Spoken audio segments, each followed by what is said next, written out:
Bonjour à tous et bienvenue dans Focus Métier, la vie des pros. Le pro du jour est Frédéric Némon. Bonjour. Bonjour. Vous êtes administrateur et fondateur d'Âge et Perspective, une association, une entreprise pardon, qui œuvre dans le maintien à domicile de personnes âgées surtout. Comment présenter Âge et Perspective aujourd'hui?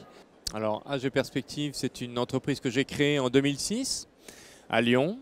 Et qui aujourd'hui a 22 agences partout en France avec une particularité, mais on est spécialisé sur le maintien à domicile des personnes âgées, des personnes handicapées, des personnes malades. Avec 22 agences, alors vous êtes un petit groupe, un groupe à taille humaine, mais vous avez la particularité, vous n'êtes pas développé en franchise. Pourquoi ce choix? Alors, oui, on ne s'est pas développé en franchise parce que je crois moi beaucoup au management direct et au travail en équipe avec toutes les équipes du territoire. Ça, c'est la première raison. La deuxième raison, c'est parce qu'aujourd'hui, une franchise implique d'abord de regarder aussi de près son compte de résultat. Malheureusement, nous, aujourd'hui, on est vraiment dans une logique de développement et d'investissement. Donc ce travail, pour moi, a beaucoup plus de sens en succursale. Alors, vous êtes en train de vous développer, parce que vous êtes avec 22 agences. J'imagine que vous êtes confronté à un problème de recrutement, comme tous les acteurs du secteur. Sur vos métiers, il est difficile de trouver des salariés? Alors, j'aimerais bien pouvoir vous dire non, mais ce n'est pas le cas. Donc, effectivement, on est confronté à ce sujet. Je pense que dans un secteur tel que le nôtre, on a énormément d'opportunités à proposer. Plus globalement, on peut proposer à des salariés, à des candidats qui n'auraient pas réfléchi au care au sens large, de pouvoir embrasser ce secteur, puisque nous, on est souvent une première marche pour aller vers le soin. Après, derrière, effectivement, c'est vrai que c'est assez compliqué. Il faut travailler inlassablement sur la valorisation des métiers. On parlera peut-être de l'expérience des trophées. Et puis, il faut surtout derrière fidéliser. Parce que c'est bien beau de recruter, mais il faut derrière proposer des conditions de travail et permettre à nos salariés de s'épanouir et de rester chez nous. Justement, sur la fidélisation, qu'est-ce que vous mettez en œuvre au sein d'Âge et Perspective? Alors, on a au fur et à mesure du temps mis en place pas mal d'outils. D'abord, on a un programme d'intégration qui est assez rigoureux, où on a tout un pan de rendez-vous préprogrammés au bout de 15 jours, au bout d'un mois, avec des temps d'échange, avec un tuteur systématiquement désigné dans l'entreprise. On a ensuite, bien sûr, un plan de formation avec, dans les 3 mois, une formation à minima, bien sûr, sur les gestes et postures. Et puis, on a chez nous une particularité des référents qualité qui sont des chefs d'équipe, des anciens, entre guillemets, qui vont transmettre le bon geste, le bon état d'esprit, la bonne posture à nos personnes qui nous rejoignent et souvent aussi sur place, puisque la difficulté chez nous, notre métier, c'est bien sûr que tout se joue à domicile, une fois que les portes sont fermées, et c'est ça l'enjeu. J'entends très bien un chef d'entreprise là, qui est à l'écoute un petit peu des salariés et qui veut répondre à des besoins et les former. Être à l'écoute des salariés aujourd'hui dans ce secteur des services à la personne de manière générale, est-ce qu'il y a peut-être pas un manque de dialogue social parce que c'est difficile d'avoir des syndicats représentatifs ou pas? Alors, oui, ça de toute façon, ça n'aura échappé à personne que malheureusement on vit en France une crise du syndicalisme qui est très forte et on a un sujet avec les représentants. Bon, moi personnellement, je n'ai pas de souci puisque j'ai travaillé et je travaille encore avec la branche professionnelle et j'ai travaillé de manière étroite avec des personnes d'envergure, je ne donnerai pas de nom. Mais donc, les partenaires sociaux sont essentiels. Moi, je dirais, au-delà des partenaires sociaux, ce qui est d'abord important, c'est de créer le lien avec les salariés, de créer cette dynamique, cet esprit d'équipe.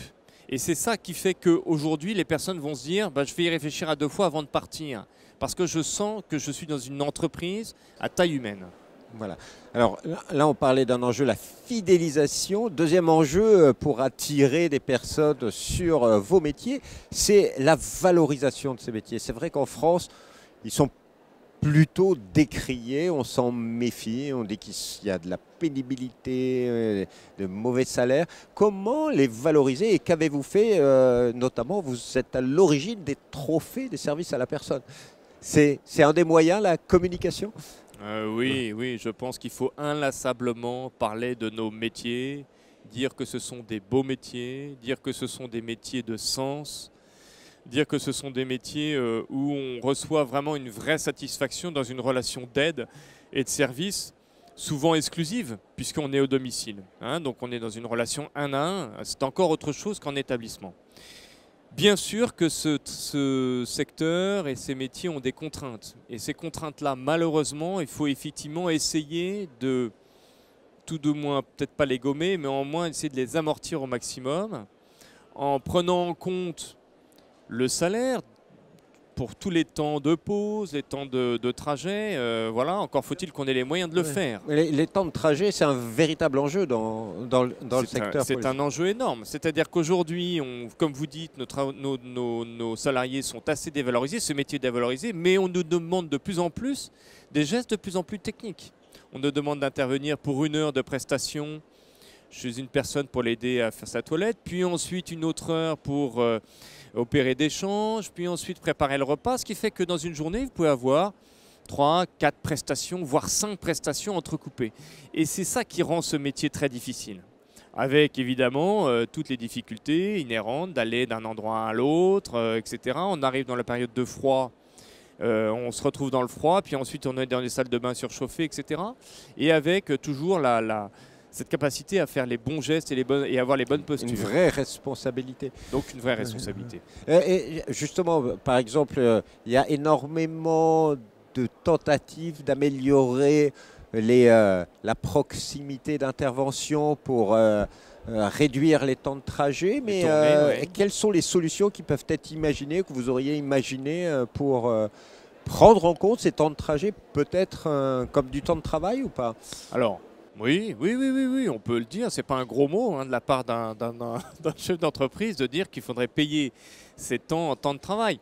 Idéalement, dans un monde idéal, il faudrait que, en demi-journée au moins, on puisse fonctionner en tournée et que, quand on propose un travail à nos salariés, on leur dise voilà, vous êtes pris de 8h30 à 12h30 et vous serez entièrement pris en charge pendant ce temps-là. Encore faut-il que, du côté des financeurs, puisque en fait le problème c'est que nous ne sommes pas tout seuls, c'est une relation à 3. C'est un mariage à 3 si on peut dire. Hein, c'est un peu étonnant mais c'est comme ça.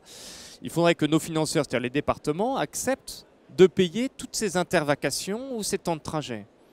À partir du moment où ces temps de trajet sont pris en charge, on ne rentre plus dans cette logique de minutes, de demi-heures, d'heures qui sont très stressantes en plus pour les salariés, comme pour nous d'ailleurs. Hein.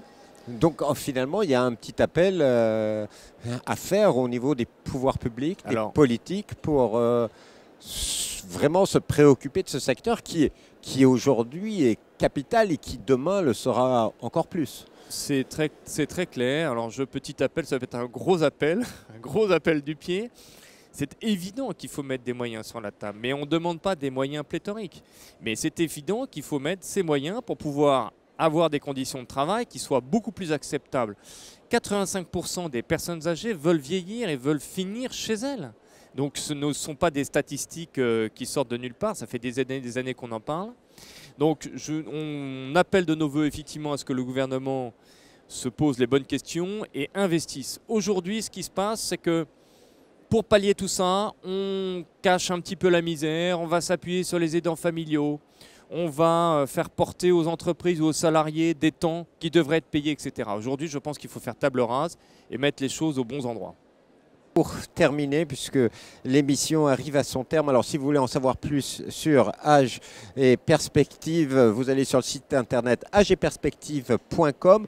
Vous ne m'avez pas parlé des trophées.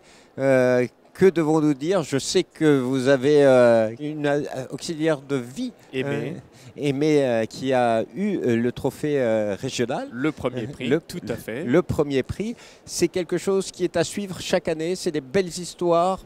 Alors, les trophées très très vite, c'est une histoire qui existe depuis 10 ans, puisque avec 4 amis entrepreneurs, on a créé ce concept à Lyon. Aujourd'hui, c'est 8 régions. Pour la première fois, ils ont eu lieu en Île-de-France et c'est bien sûr à suivre tous les ans avec une belle mise en lumière de nos équipes, de nos salariés. Alors en plus, c'est AG Perspective, entre guillemets, avec Aimé, bien sûr, qui avons gagné le premier prix. Mais c'est d'abord Aimé. Mais au-delà de ça, c'est aujourd'hui une belle mise en lumière de ces métiers de l'ombre. Donc il faut continuer. Et je dirais plus que les départements aujourd'hui s'investissent. Donc je remercie déjà les Hauts-de-Seine et le 78 de l'avoir fait pour cette année. Merci beaucoup Frédéric Némon. Et quant à nous, on se retrouve bientôt pour une autre émission Focus Métier. Au revoir.